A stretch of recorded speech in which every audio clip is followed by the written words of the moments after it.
Today in front of me I have Honor 70, and in this video we would like to demonstrate that you can check the amount of random access memory you have on this device. So to begin with, you gotta launch settings, then go for the about phone category. That's the very last one you'll find. Then at the following page, scroll it down a little bit, and at the respective RAM field you'll be able to see how many gigabytes you have as per random access memory.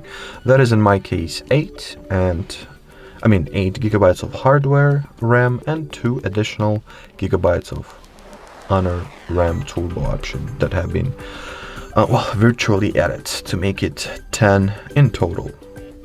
Alrighty, so that would be it. Thanks for watching, thanks for your attention, and bye-bye.